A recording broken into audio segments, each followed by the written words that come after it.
of an earthquake that just hit southwest of Molalla, and a lot of you felt it. We took a lot of calls here in the newsroom. Take a look at where it hit. The shaking started at about 5:24 tonight. It lasted just a few seconds, but it was centered right near Scotts Mills. People reporting feeling the shaking all the way south to Albany and as far north as Clatskanie. Many of you report furniture shaking, but no damage. One man says he was napping and it knocked him off the couch. Wow, we're joined now on the telephone by Rafael Abro, a geophysicist at the U.S. Geological Survey. Rafael, thanks for joining us. How big was this quake? What can you tell us about it? Well, pretty much, good evening to the audience. Pretty much, magnitude 4.0, if you're really close to the epicentral area, yes, likely to give you a pretty good jolt.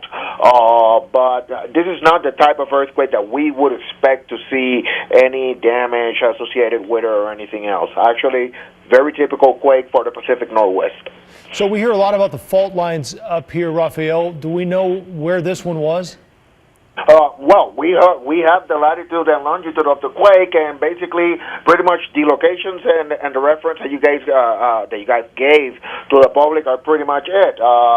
Very close to the Scotts Mill is the closest town that I can see here on Google Earth.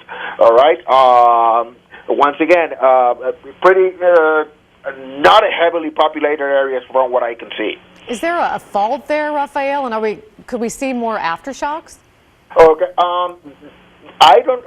I'm really not familiar with the specific geology and the fault lines and everything else for the Pacific Northwest. That is something for the people at the University of Washington could give a better answer to. Okay.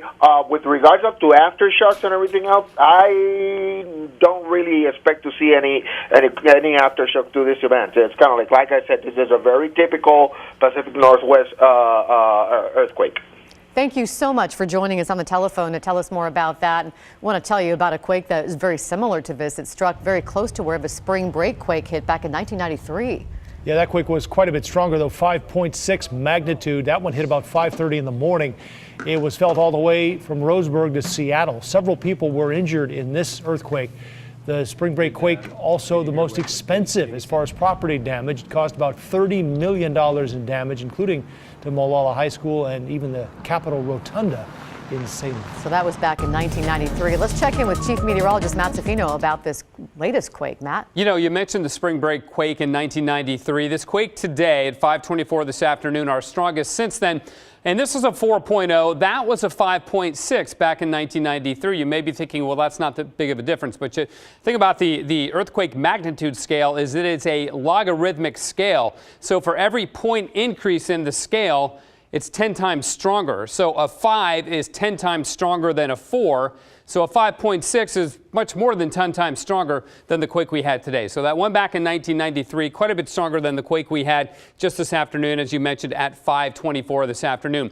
As far as the fault lines go, this is not along the Cascadia subduction zone, which is offshore. And there are many, many small fault lines that riddle and run through the Willamette Valley, the Cascades, the Cascade foothills, even the West Hills. There are lots of small fault lines, and obviously one of those let loose today to give us this quake that we're experiencing right now. As far as other quakes go, the only one that I'm seeing on the map in the last little bit was way down here in Nevada near I-80, and that one was weaker than the one that we just had in Oregon. That was only a 3.0. So as the geologist just told us, with a 4.0, you get some shaking very close to it. People will feel it, but generally you don't get a lot of damage, which of course is a good thing. Back to you guys.